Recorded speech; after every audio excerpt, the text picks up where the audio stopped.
Hi, welcome to Tales of Abundance, everyone. As always, I'm here with Dr. John Oberg and Anthony Marino, and we're going to jump right into it. John, you went to Dreamforce, which is a Salesforce conference in San Francisco, correct, last Yep, week? that's right. That's right. And I think listeners, we want to go a couple ways. We're going to start out. Should you go to a conference? Is it beneficial? And how does John, because was that a week-long conference, John, or 5 days? How long was it?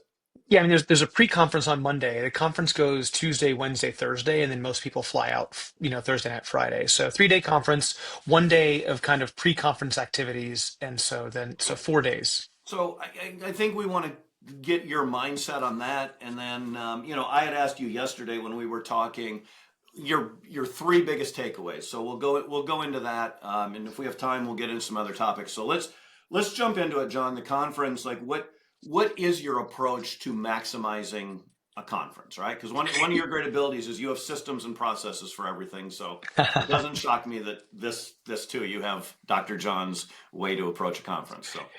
Look, I think there's a lot of things you can do to get something out of a conference. I think that if you want to go to a conference to learn a whole bunch of things, most conferences have learning tracks, and that's really interesting.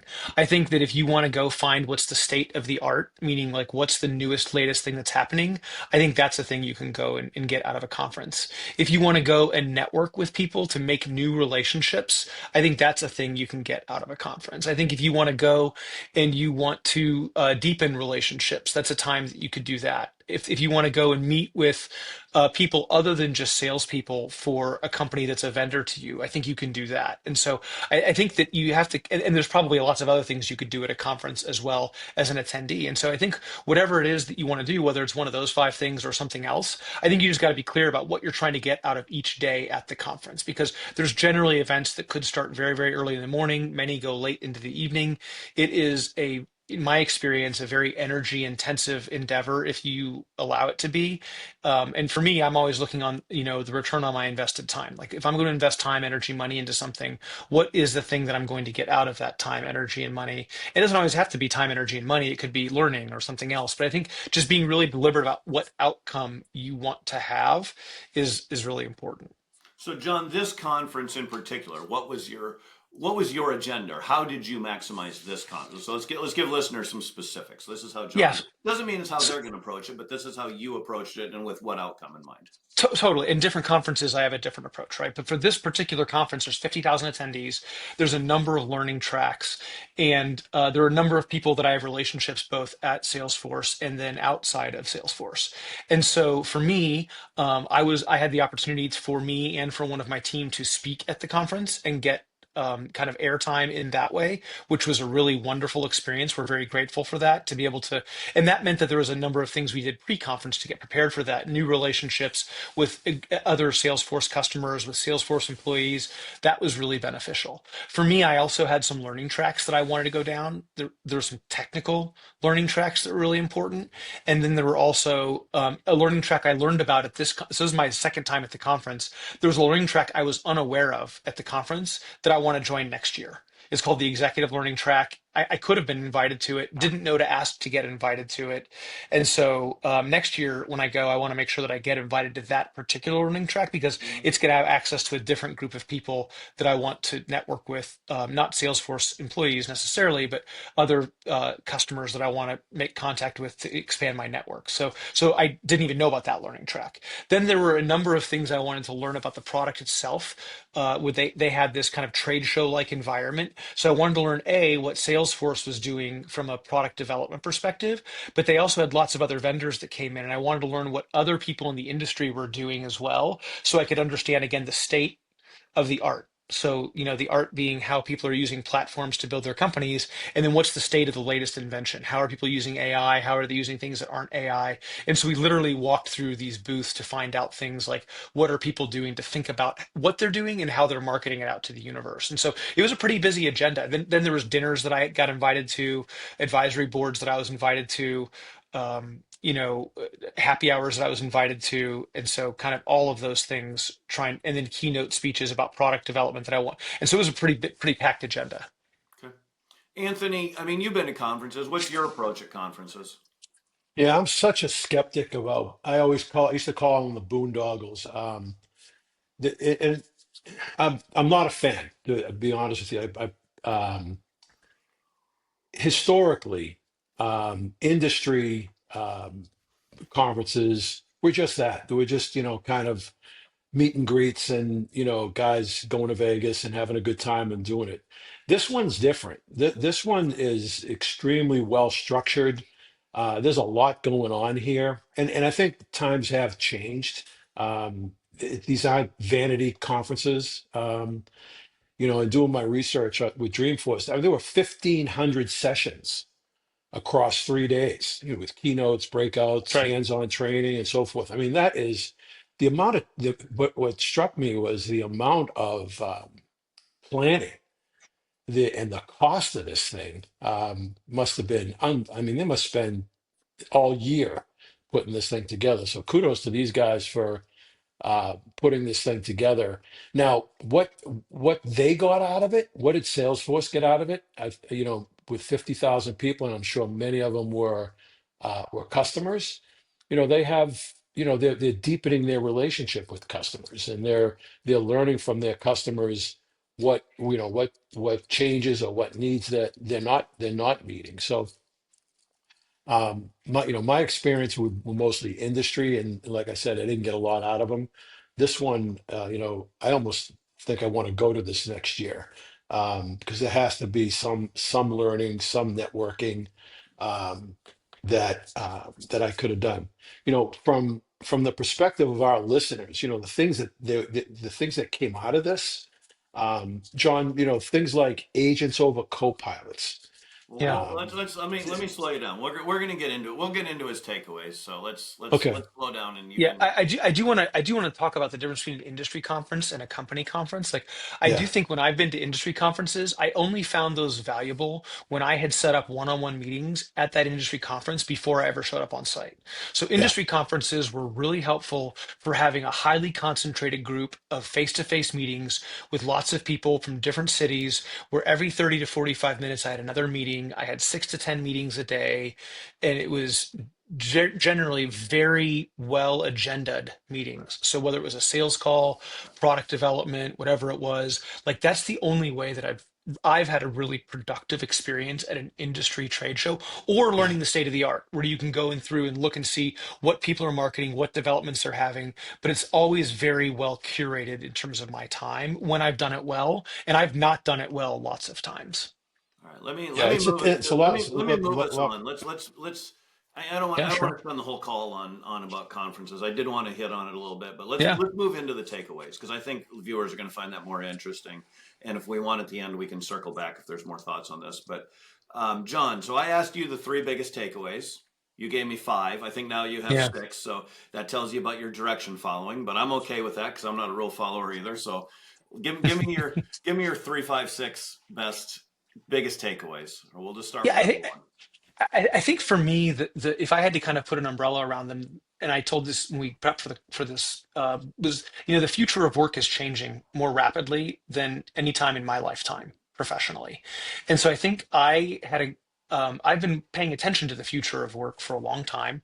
I think, I spend a lot of time on the psychology, in this part of the world, and I'm seeing a real change in how people's work is changing and what technology's role is in that, and not just AI, but a lot of the promises of data utilization are becoming more tenable and cost effective today.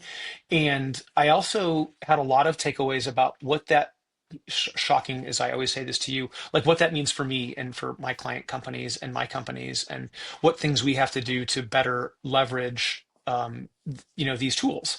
And so I think it's like Salesforce is so much more than just CRM. And so if you used Salesforce, 20 years ago when you were getting off of Goldmine, like what Salesforce is today is entirely different. And then, what I think the way that AI is changing technology, but also the way it's changing the org chart in a company, and then data utilization, and just what this means for the humans. Like those were my big, big, big takeaways. Okay, so I took some notes here. Future of work. So let's go into that one. What's your if you were going to sum it up, the future of work? Yeah. what is your takeaway or your view Yeah. after this week? I would say this was developed before this week, and I think I got a lot of confirmation that the direction that I thought things were heading is now actually the direction it seems like some people are heading. I don't, who knows if this will be the direction we end up in. I think it's a temporary direction, frankly, but I think that there are some jobs that are going to be heavily impacted by AI in the short term, white collar, intellectual work. And then there are jobs that are going to be less impacted in the short term. I think landscaping, plumbing, electrical, being an electrician. Now, in the future, I think you and I would agree that robotics can take over a lot of that as well. I think there's some debate on the timeline for that. But the right here, right now, if you're in jobs like coding for a computer, or if you're in a job like creating content, or if you're in a job that includes legal or CPA or analysis, a lot of those jobs are going to rely on AI more heavily for people that want to be most effective and efficient with their time. And so I believe that individual contributors of the future are going to have an org chart of AIs that run very discrete processes very effectively and very efficiently and very cost effectively and cost efficient in the future to make the output of a worker, 10x or 100x. Like we just had an unlock for one of our team on the technical side where we got done in 2 hours ish, plus a little bit of learning curve time. Let's call it 3 or 4 hours total. What took us 90 days 2 years ago.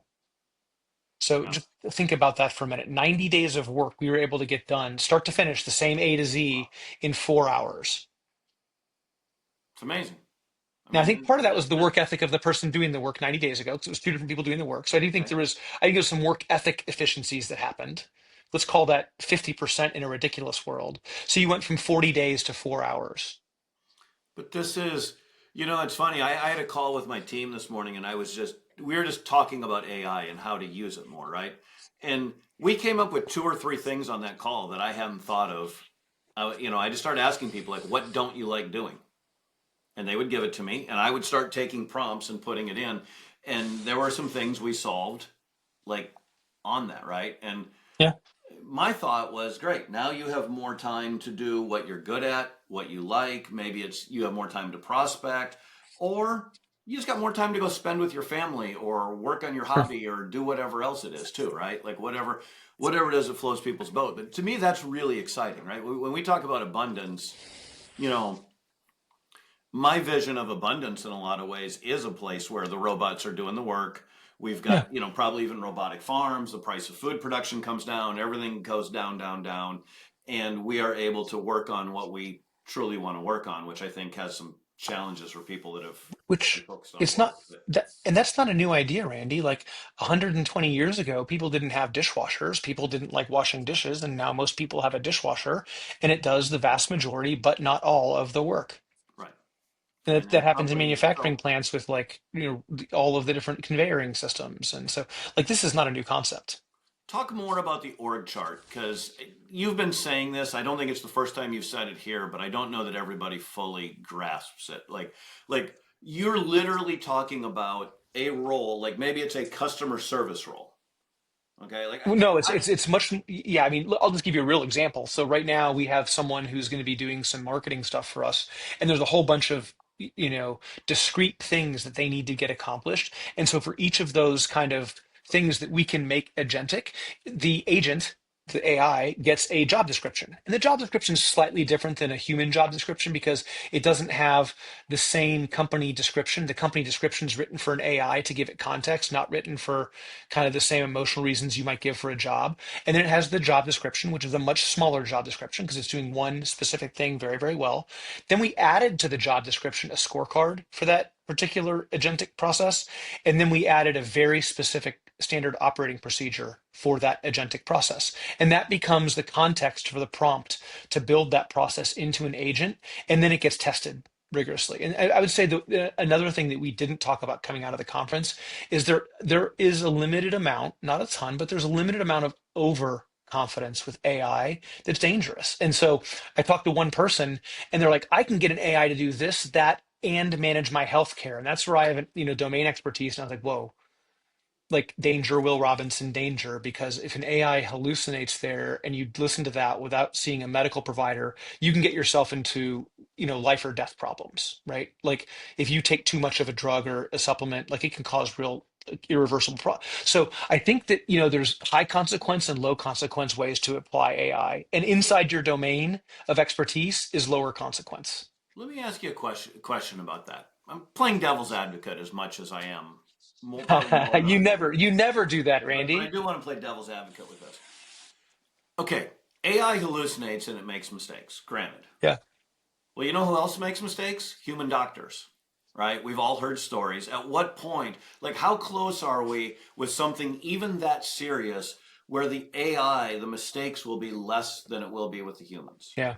I think when you have a human in the loop, I think I saw some data that I can't point to directly, but like the AI was in the 90% for some kind of exotic stuff, and doctors were like in the high 70%. So the AI was doing better with the help of a doctor. The problem is that without the help of a doctor, you don't get past that hallucination potentially. Right. And Right. so what happens is people stop halfway through the process and they take bad advice and run with it. Right. So that's an AI that's incredibly well trained, not a general AI that you and I have access to with like Claude or ChatGPT or so. So I do think that AI supporting doctors makes doctors materially better.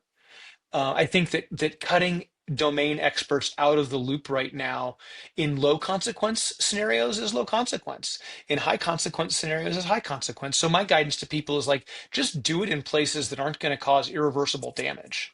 Well, I'll just tell you how I think about this. One, we've talked before with Tesla, right? I have a self-driving car, and people tell me all the time, like, I wouldn't trust that thing to drive. Well, you're not going to convince me that a human drives better than that car. And yes, there have been Tesla self-driving cars that have crashed, but the odds are it's like 1/30th of a human or somewhere in that range. Like the number of accidents on full self-driving is minuscule compared to The human numbers I driving. saw, I think the numbers I recall top of my head, and I could be wrong, but I think it's like there was like one type of accident in every 37 million miles or every 370,000 miles. And that same type of accident for a Tesla was like one in every like 1.3 million. It was like Well, 4x I thought it or was more like nine. 75% I thought it was more reduction. like 9 million is the most recent stuff, Miles. Could be. And by the way, my data is old, and it could be different, like a different type of accident we're looking at. But the bottom line is that right now, it's pretty hard to argue the data that Tesla is not a better driver than the average human. Yeah, it's by the way, the Waymos. The three of us live in or around Austin, Texas. I was in Austin yesterday, going to a coffee shop, and in a less than one block area, I saw four Waymos. Right, like in I less. rode in one in San Francisco. We were up those hills, down hills, Right. curvy roads. It got into four nasty situations. We had one car make a 3-point turn right in the middle of a Waymo, unexpectedly, not a place you would see it. Human driver did something totally out of character. Waymo handled it perfectly. My only gripe about Waymo was that it took 5 times longer than a black car and was 30% more expensive than a black car.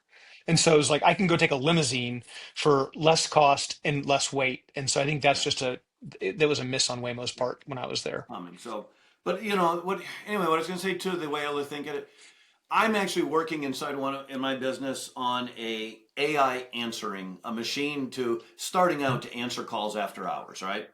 And we got the first version and we tweaked it, and I got version 2 and 3 and 4 and 5. And I was kind of frustrated the other day because it still said something that was just not right. And I thought, oh my God, what standards do I have for this thing?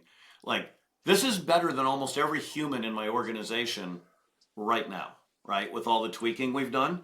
And But yes, there's the key. Hold on, but that's the key. Don't skate over that. You've done how many hours of tweaking for your prompts and to get it all right?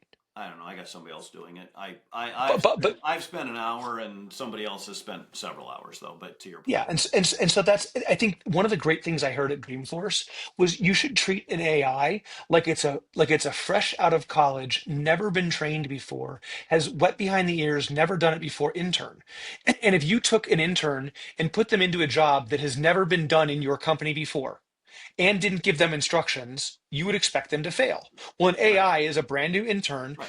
probably in a job that's never been done in your company before, right? Or if it is a job that's been done in your company before, train them as if they've never seen it before. If you give an AI that level of training, you're going to get an infinitely better outcome, probably. Well, we're doing it for a job that we know, and we have Yeah, numbers and sure. data and everything else, right? And my point was that my standard and expectation for AI, even what I just got done telling you about a self-driving Tesla, my standard was much higher than it is for a human, Sure. right? Like I would let the human, I would have let the human that was at that level of competency start doing the job along like 3 versions ago. They would have been Yeah, good and enough to do the job. the human's going to have more human touch though. They're going to get more grace than a computer will because they're going to recognize a mistake potentially, and they're going to have an easier chance of Mhm. adjusting than an AI does. Like AIs just don't adjust as well as humans do. Understood. So, all right. Yet, yet. Anthony, do you got questions on this before we move on? Well, not so much a question. I just wanted to get John's feedback on two things. One, at the conference, the CEO of Starbucks spoke, and based on a little research, he saw AI in his company as a force. He called it a force multiplier for customer service, which I thought was interesting. And the second thing, probably from we fun is one of the 5 F's for us.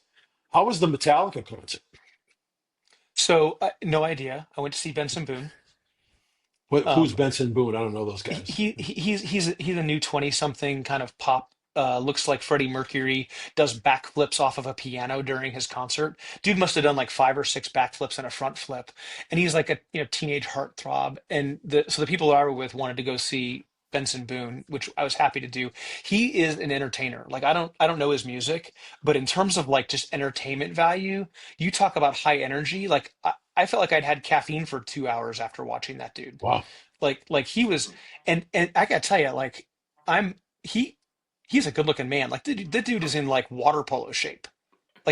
And he's got to be a former gymnast because the way he literally flipped off of a grand piano on top of like a 2 foot platform and like landed a back, like it was crazy. So talk about great entertainment. And Metallica was good too. I'm with Interesting. Anthony. I would have went to go see Metallica, but Yeah. Yeah, well, now this guy sounds interesting, but whatever. you got to go check Going out. to Go. wait, I want to let's recap though. Hang on, let's recap. So you chose a teenage heartthrob. Interesting. I chose to Okay, be with I people that I just knew I was. I chose to go. okay. If I we can chose use to that as go. I hear you. I got I'm you. gonna go back. I'm gonna go So back to my first answer. I went to a conference to be with certain people. They wanted to go see Benson Boone. I went and saw uh, Benson Boone. So so tell me more about the Starbucks.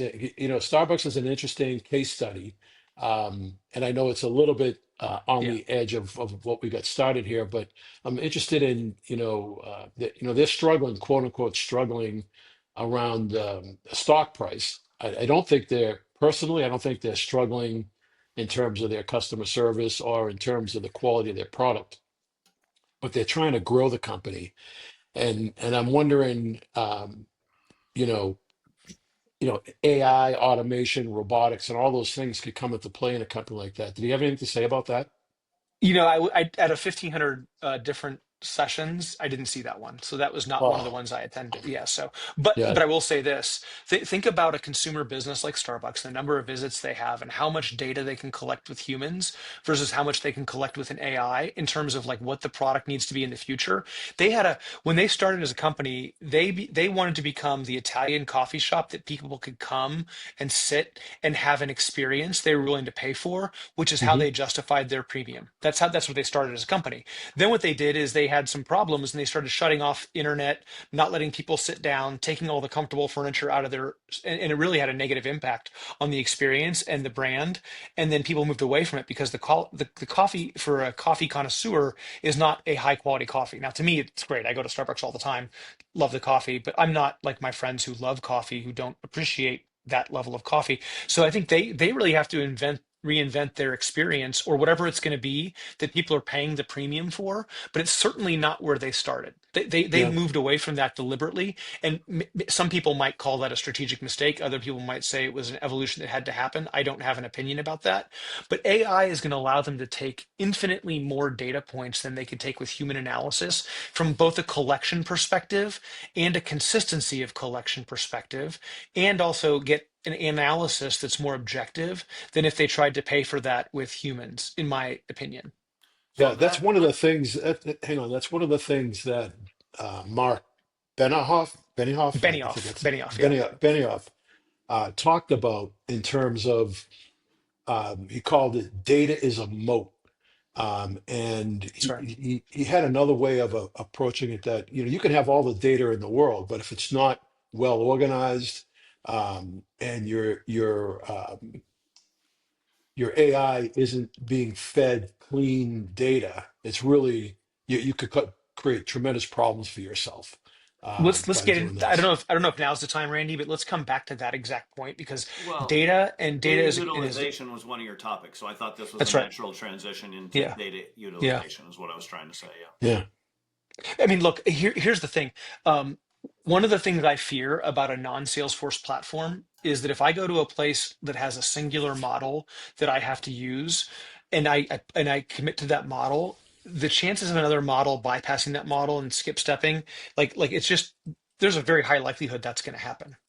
And so the thing that Salesforce is talking about right now is the agentic workforce, and that's an appropriate message. It's an exciting message. It's the right message. The thing I don't think they beat their chest about enough is that they have a platform for AI that I can go and I can plug in ChatGPT or Claude or Llama or Gemini or my own that I've rolled my own, or I can take a small language model and plug, and they all can get plugged into that agentic layer of Salesforce.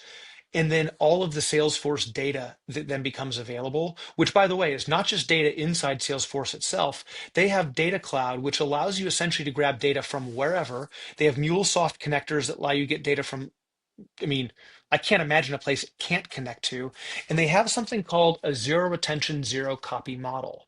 So what they do is they go out, they grab the data, they create metadata, they bring it in, they process all of it, do it, but they don't force you to store it, which means they don't force you to pay for it inside of Salesforce. And so it creates a very high level of trust and a very cost effective way of going to process data, right? And you don't have to have all of it in one place. So if you want to have a data lake on your own, if you want to have, like, I've really drunk the Kool-Aid on this particular architecture because you can keep your data wherever you want, and it's able to go grab it from wherever, process it using whatever engine you want to use. So if you want to use Salesforce's engine, thumbs up, should do that. I can't do that for some parts of my medical data.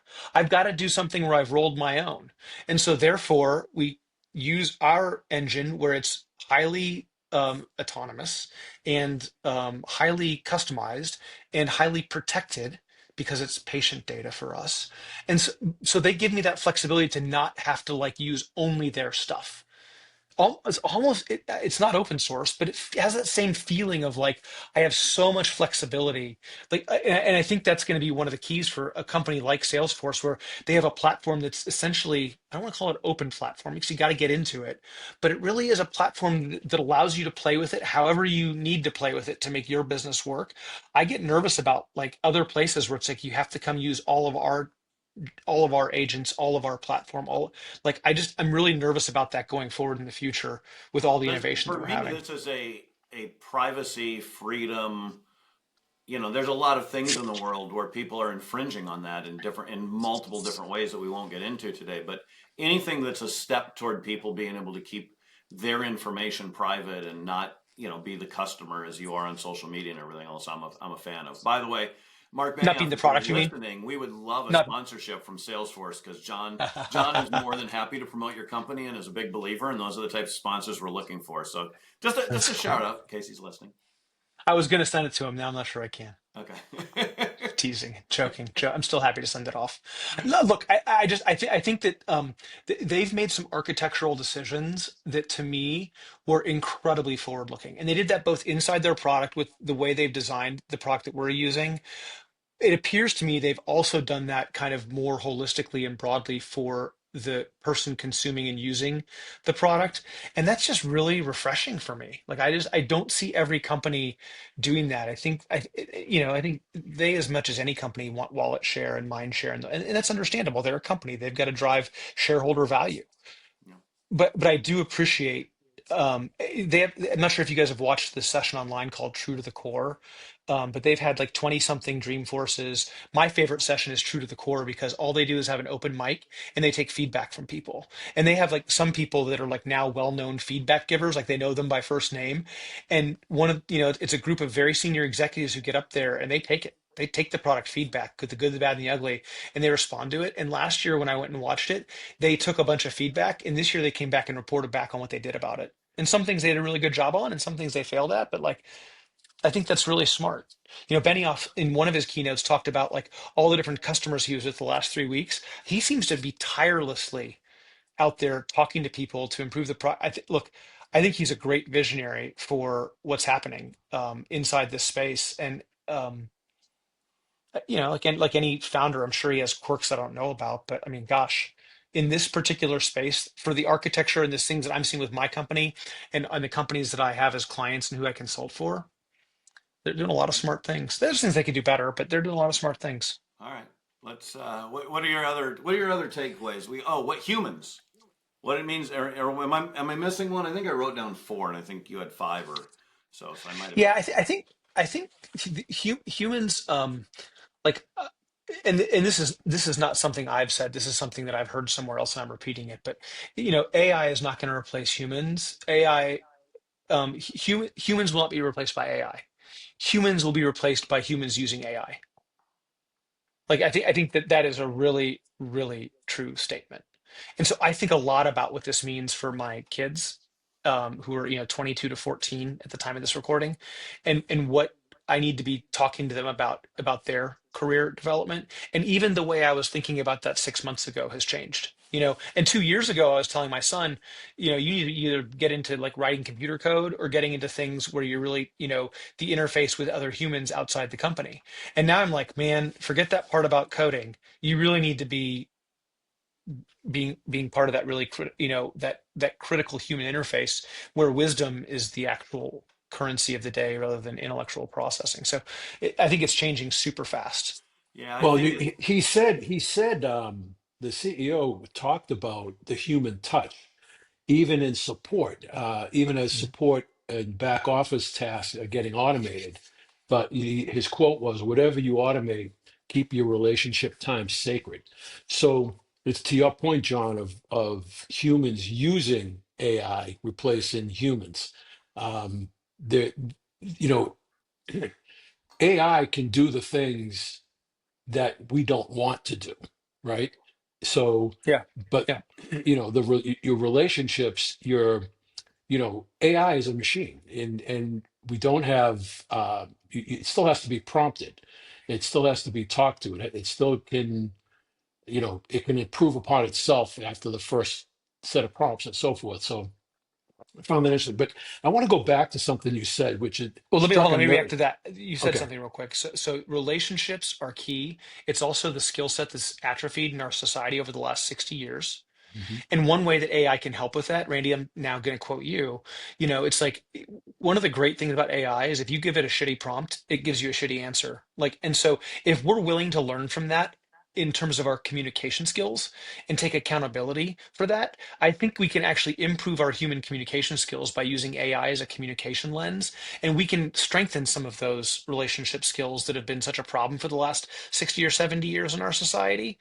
And we can improve our relationships that way. And I'll tell you what, the number of C-level executives who said about Benioff while they were on stage speaking, "Oh yeah, Mark was texting with me last week. Oh yeah, when I had dinner with these executives 2 weeks ago." Like he may be using AI a ton. He is also meeting with customers, like again, tirelessly. And my understanding is he's like texting them nonstop.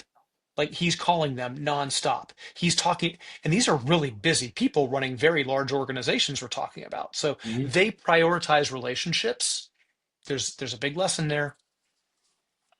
So anyway, sorry, Yeah. I just wanted to make sure I underscored that. No, I get it. But you said something about creating shareholder value. Yeah. And I wanted to ask you, about because you have a little, inside baseball on Salesforce. It doesn't sound like that's his number one objective. It's an outcome that will occur because of everything you just said about him.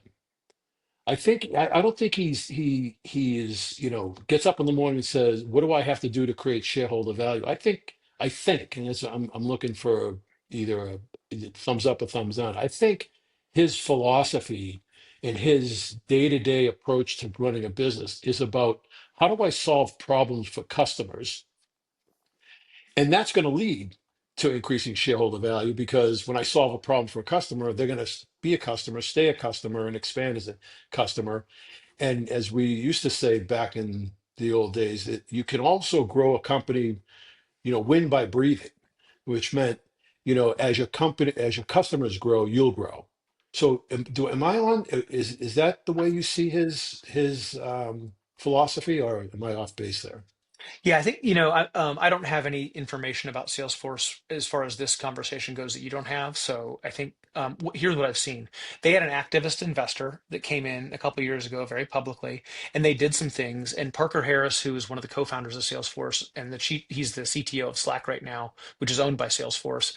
He said, with us activist investors, we made a lot of decisions, and some of those decisions we undid because we found they were mistakes, like we were reactive. And so I think what he's saying is like we need to go back and like really think through what we do that creates shareholder value as a byproduct. Was the way that I received that comment when he was talking it true to the core. And so I do think that these guys are focused on doing something really phenomenal. And even Benioff said with Jim Cramer during Dreamforce on Cramer's show that people don't fully understand the importance of this agentic shift for Salesforce that is part and parcel with the company, or his words. And that and basically he was telling Jim Cramer people don't fully understand it yet. And I think that's probably reflected in some of the stock price, right? Their stock price was in the mid 200s as we're doing this recording, but a lot of the experts are having price targets that are much further north of that. And so I think that the way that I see it, at least, is that he's certainly sensitive to shareholder value. I think he's got a massive part of his fortune tied up in the shareholder value, but I think he's doing the right thing by trying to do what's right for the company. But they're also in true to the core. They talked about the fact like, hey, it's true that we've got budgets we've got to hit, and we've cut back on the amount of swag that we're giving out, but we're increasing dollars to invest in this part of our community. And there are people that are upset about that because they love the plushy toys. And man, there was a line around the block a year and a half ago or a year ago, whenever it was, where people were lined up for hours to get a free sweatshirt by giving an online review, and then an even longer line to get this little plushy like zebra, things that aren't that important to me, but I mean, clearly important to lots of people. And so that swag and what they've done are really, so anyway, I think they've been really smart about investing in things that drive shareholder value.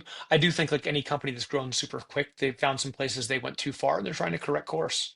Yeah, I bring it up because I think for our listeners, in creating an abundance in their life, whether it's financial or otherwise, that you've got to understand what your real number one focus is. And as I think about the companies that I like, the ones that serve me, they think about the customer first. I'm a Starbucks addict. I'm an Amazon addict.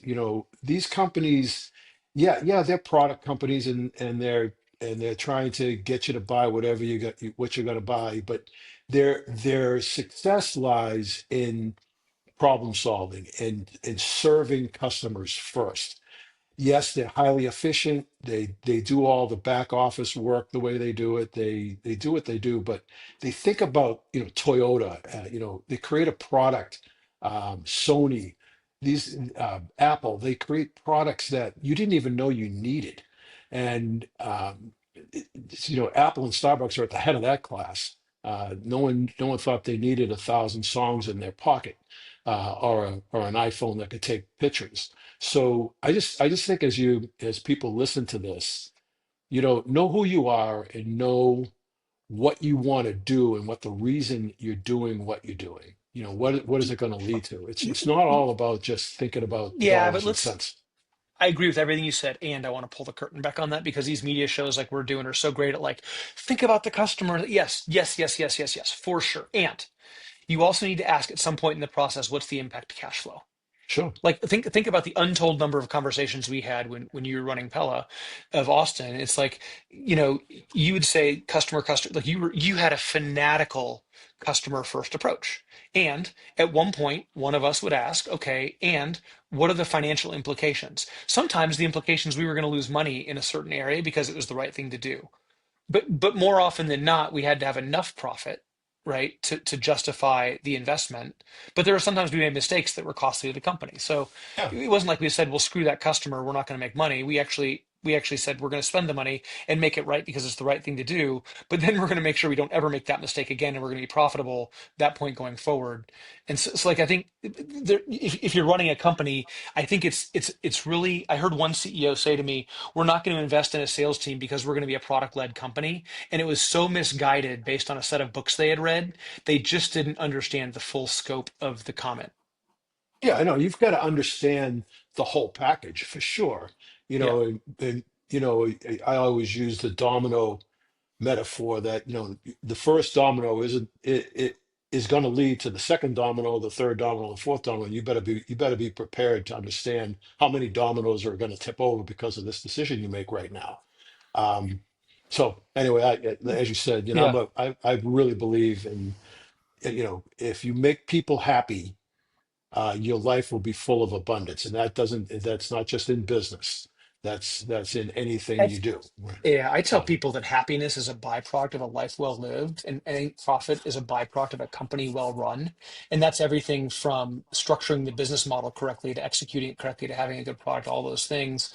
But you do have to think about the business model and being profitable if you want something sustainable, right? right. The customer doesn't owe you money unless you provided services. And so I think that like we just got to be careful about if you build it, they won't come necessarily. Sure. So, Sure. No doubt about Anyway, it. we're off topic. Sorry, yeah, Randy. let's move on here.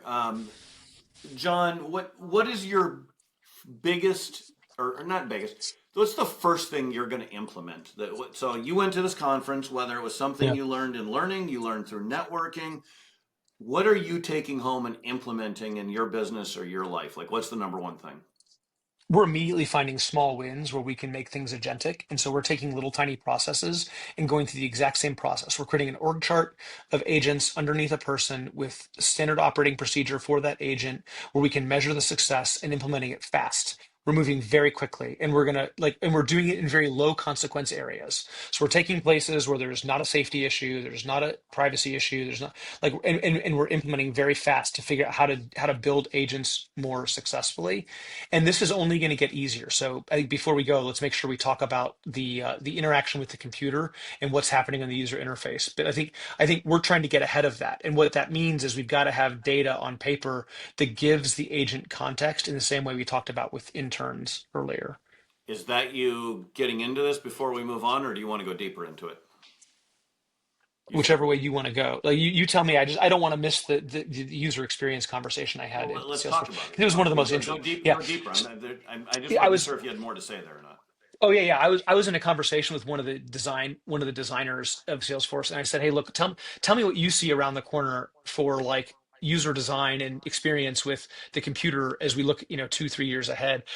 Our belief inside of our medical practice is that we want a zero keystroke data entry system, meaning that an AI listens into a conversation, the entire thing gets put into the patient chart, and the provider can see the screen, but if they don't choose to hit a key, they don't have to. Like it just all shows up appropriately in natural language. We're deploying that alpha version of that today in our practice. And so we're pretty excited about that. And he said, yeah, one of the challenges we face as Salesforce is that like all the things that are happening agentically become harder and harder and harder to show the customer because it all just happens. And so pretty soon we're going to have a user interface that's just simpler and simpler and harder and harder and harder to demonstrate. Yeah. Hmm. And that becomes one of the marketing and sales challenges that we have to face because it becomes so straightforward and streamlined. You're just showing natural language better, and so it's harder to differentiate, which is Until great. there's going to be a point where the AI will be making these, we'll be training our AIs to make these decisions. And I think the sales process, I don't know, I'm not putting a time frame on that, but so I get there's a transition, but there will be a point where the sales process will transfer to how do you convince an AI that you're the best option for I for think, their but you're problem. already seeing that, so that's already happening in marketing, right? Because you've gone from search engine optimization to AI optimization, and so I think we're already starting to see that at the top of the funnel. Like you're seeing traffic on websites go down. Top of funnel traffic primarily is that's my opinion. I don't have data for that, but I think you're seeing less traffic to actual company websites. That's higher intent traffic, which to me the leap is your top of funnel traffic is being handled by AI, and AIs are doing a lot of the educating, and then people are showing up on the website with higher intent to actually move through a lower funnel. A lower funnel process. And again, I don't have data on that. That's just what I think I'm seeing. Okay. Let's put a bow on Dreamforce. Any last words, or Anthony? Any other questions you want to dig in? Put a bow on this thing. No, I'm really, it was eye-opening doing the research on what went on there and then hearing John. It sounds like a terrific use of time for people, and you're surrounded by tomorrow at this thing. So yeah, quite interesting. Listeners, thank you for listening. As always, download, subscribe, tell your friends, tell your neighbors, give us thumbs up, whatever you can do. Someone tell Mark Benioff. There we go. Yeah. Yes.